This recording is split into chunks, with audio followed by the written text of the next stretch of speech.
Hello, everyone. I'm Cathleen Trigg-Jones. Welcome to another iWoman Report. We're here in our broadcast studio in New York City. We are back with another episode after a short break for some much-needed R&R with family and friends.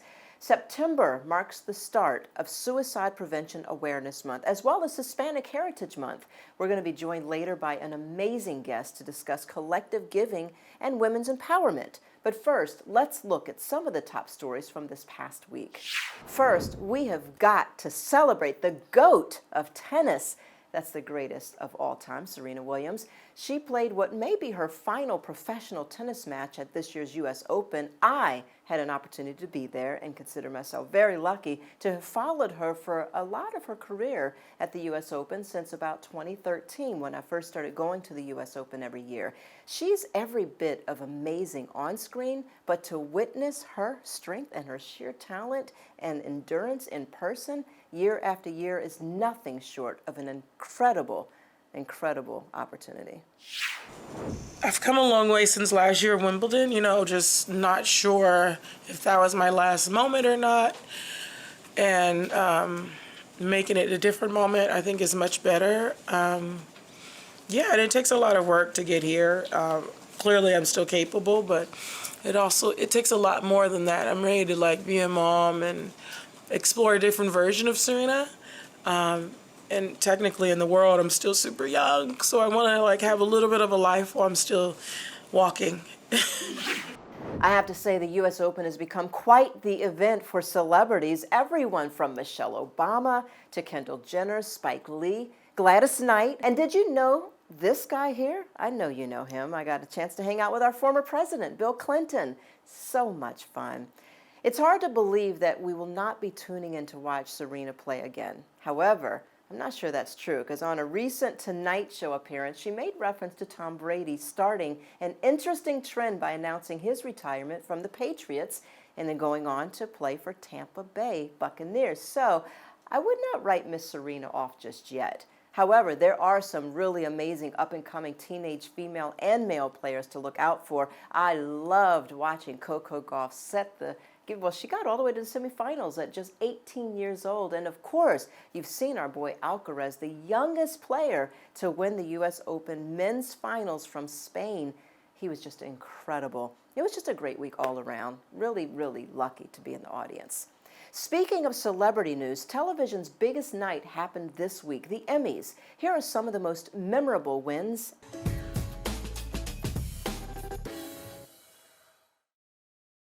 First, we have to give a big round of applause for all of the amazingly talented artists who won. And I really want to just give a special shout out to the Black women who finally got their flowers after years of being overlooked, or some may say snubbed, by many of the award shows. It just feels good. Zendaya, congratulations. Lizzo, Sheryl Lee Ralph, and Quinta Brunson were all winners in some major categories. Sheryl Lee Ralph won for Best Supporting Actress in a Comedy Series and then gave what I think is undoubtedly one of the most moving speeches in award show history.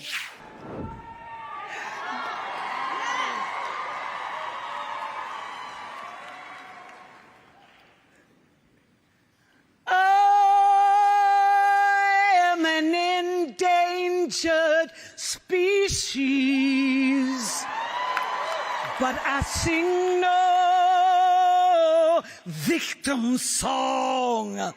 I am a woman, I am an artist, and I know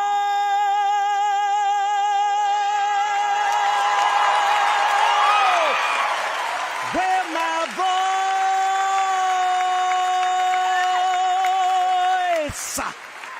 belongs.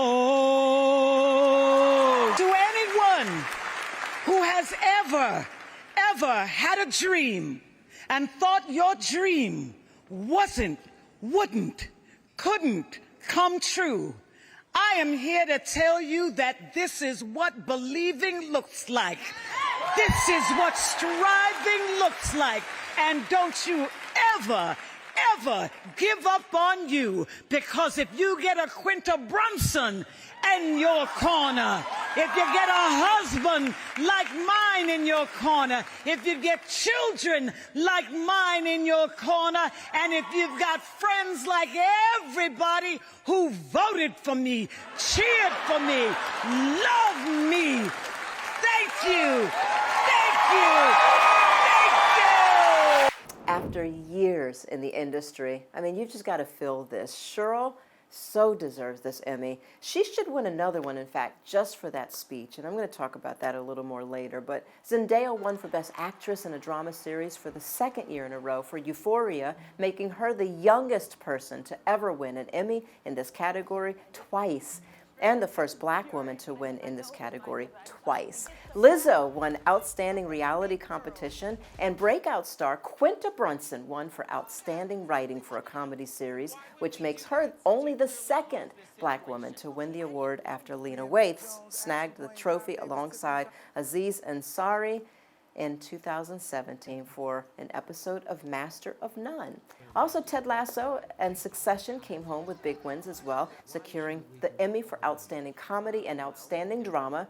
Congratulations to all the winners and nominees, but especially to the amazing women who were acknowledged for their inspiring work in television this year. And that brings me to my question of the day, which actually has to do with another big Hollywood story. In case you haven't seen the trailer yet, the Little Mermaid movie is coming out soon, and the internet is going crazy.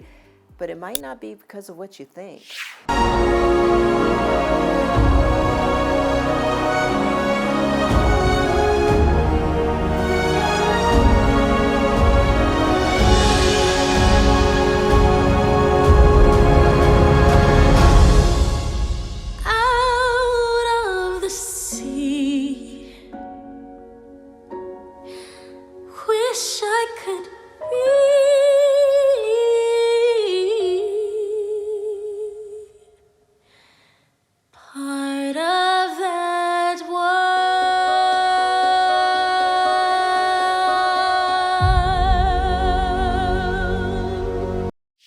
For the first time, the Little Mermaid movie features a Black actress playing the lead character. Halle Bailey is the Little Mermaid. Not everyone's happy about it, though.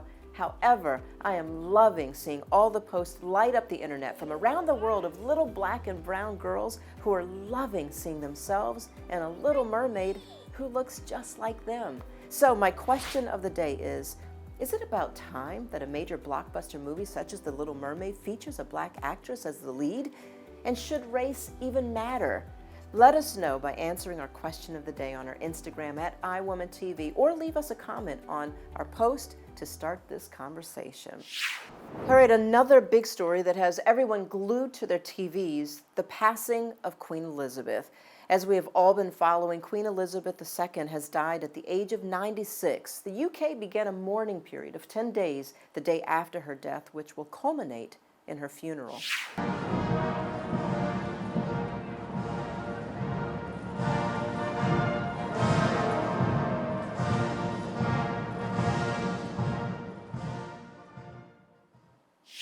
In case you're wondering, the Queen's oldest son, formerly known as Prince Charles, is now the King, and his wife Camilla takes the title of Queen. A little history for you there, though. Traditionally, Queen Consort, which is what Camilla will become, is the title of the spouse of the one who inherits the throne. However, due to Charles and Princess Diana's divorce and Diana's untimely death in 1997, many thought it would prevent Camilla from using the title of Queen because she never used the title of Princess after Diana's death. But we're told it was the Queen's dying wish that Camilla be called Queen Consort, even though a recent poll shows the majority of citizens in the UK may not agree with the title. In taking up these responsibilities, I shall strive to follow the inspiring example I have been set in upholding constitutional government and to seek the peace, harmony, and prosperity of the peoples of these islands and of the Commonwealth realms and territories throughout the world. There's always been controversy surrounding the Queen. Not everyone agreed with everything that she stood for, but one thing I personally really admired was her commitment to service. Queen Elizabeth supported over 600 charities, military associations, professional bodies, and service organizations in the UK.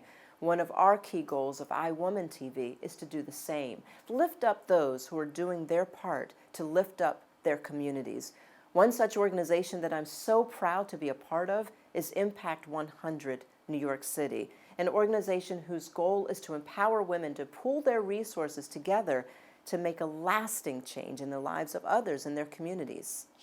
So let me introduce Natalie Silverstein, one of the founding members of Impact 100, the New York chapter. Thank you, Natalie, so much for coming on today. Thanks so much for inviting me, Kathleen. This is such a pleasure. Thank you. So let's just start right there. How many women now have made this commitment to dig in their pockets and give $1,000 to donate to charity? You bet. So the first year, our founders, Mindy Wagatow and Emily Addis, they founded this organization in the spring of 2020. If you can believe it, they launched it on March 1st of 2020. And we all know what happened then. But you know what? To their credit, they said, we're not going to let this pandemic stop us. We actually think that this organization is more important than ever in terms of giving back to the New York City community. And it also gave us all something really positive to focus on. So they went out virtually through LinkedIn and other ways, word of mouth. I actually was asked to join through a friend, a connection on LinkedIn, and over 100 women, about 114 women joined that first year. And so that meant that 100 women would give $1,000 and we would be able to give out a $100,000 transformational grant. And so we did that. Excuse me, the first year we had 147 women. And now to date, how much money has been raised? Well, in our second year, so that was in 2020. So our grant cycle goes through the spring and we give out a grant and then we start again in the fall. So from 21 to 22, we had over 200 women that time. So we had 214 women. So that was amazing because we were able to make 2 transformational grants of over $100,000 each. So at this point, we've already given away $361,000 to 6 really outstanding nonprofits in New York City. And we're just getting going. Our goal for this year, hopefully, is to be over 300 women strong. And again, this is just a New York chapter. This is a nationwide effort. So it feels good. And then I love the Big Give. Tell us about the Big Give. Sure. So the process happens over the course of the spring. We open up applications to nonprofits in the community to submit their grants. We give a lot of coaching, a lot of help, because some of these organizations, as you can imagine, are sort of small and don't really know how to go through the grant process. We collect grants. We've received I believe over 100 grants both years. And then we split those up into committees. And there are 4 different committees. And so people like me, I'm on one of the grant review committees. We go through these grants very carefully, very meticulously. Each committee narrows their group of grants down to just a handful that we go out and do site visits. And then from there, we choose one from our committee that we will submit for it to be a finalist. And so there'll be 4 finalists, and we will have this Big Give event, which happens in May, and every woman has 1 vote. And so we really encourage every member to participate in the Big Give in any way that they're comfortable, either online or in person. And we hear a short presentation from all 4 of the groups who are up for the prize. And then we literally vote right there in the moment. And the winners are announced. And it is really, really spectacular. And the organizations are just blown away by this and so grateful. Yeah. Absolutely. Well, listen, I want to make sure that we tell people how they can get involved, because obviously the goal is to raise even more money, and that requires more members. How can someone who's watching get involved with Impact 100? We are open to everyone joining us. We want to spread the word as much as possible. The website is impact100nyc.org. And so again, the commitment The minimum commitment is $1,000. If anyone is able to give more, we would ask for $1,100 to help defray a little bit of the administrative costs. I want to assure everyone that the full $1,000 that you give, every dollar is given to the organization that receives the grant, 100%. Just do something. You know, if Impact 100 isn't something that speaks to you as a philanthropic endeavor, then find some community organization that you can get involved in. There's so many not-for-profit organizations that could use the help. And again, it just feels really, really good. So thank you again so much, Natalie Silverstein, for joining us. Everybody, make sure you log on to the website, Impact 100. Yes, Impact 100 Yes, NYC. impact100nyc.org. Okay, got it. Very good. Thanks again for joining us. Thank you, Kathleen. As mentioned at the top of the show, September is Suicide Prevention Awareness Month. The National Alliance on Mental Illness describes the month as a way to not only raise awareness on the topic, but also to spread hope and share vital information about suicide to those who are affected or will be affected in the future. Recently, the National Suicide Prevention Line transitioned to a 24/7 hotline that can be reached by dialing 988. The hope, of course, is by having a quick, easy number to remember, that it will make these resources more easily accessible for people who are experiencing suicidal thoughts or are in distress.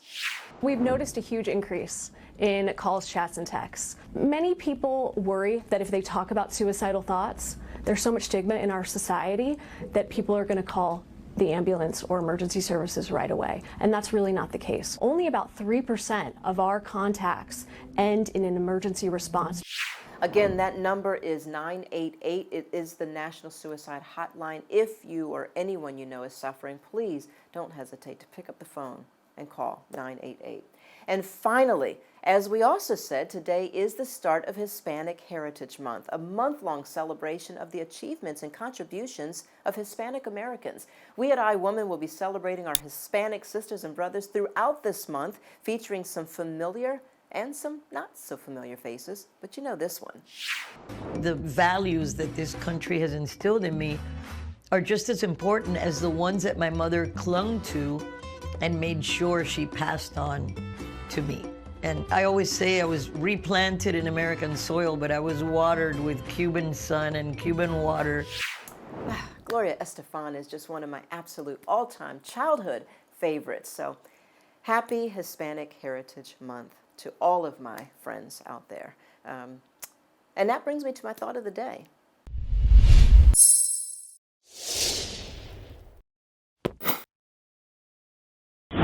We as a society often focus on things that really don't matter in the grand scheme of things. What matters in life is being the absolute best at what you do and making the biggest possible impact on the world, leaving behind a legacy that can live on and that can inspire others to be their very best. I loved Shirley Ralph's acceptance speech for so many reasons, because every Black woman watching felt her words like it was their own. That song that she bolted from the depths of her belly was 100% from the heart and represented every Black woman who has ever been conditioned to believe that they don't deserve to win because they're not good enough. Some question why there is a need to make such a big deal about winning an award or having a Black mermaid, or why there's even a need for Black History or Hispanic Heritage Month. But there's no way to properly answer that question for anyone who has never had to walk a day in the shoes of a Black person or a Hispanic person who has spent their entire lives feeling less than and being told they are nothing because the stories and images they see in the mainstream are not representative of their rich culture and do not represent the greatness that they are. So to everyone who deserves to be recognized, I say, this is your time. Claim it and be ready, because to whom much is given, much is expected. That's going to do it for us today. Thank you so much for joining us. Everyone, please stay healthy, stay happy, and stay safe.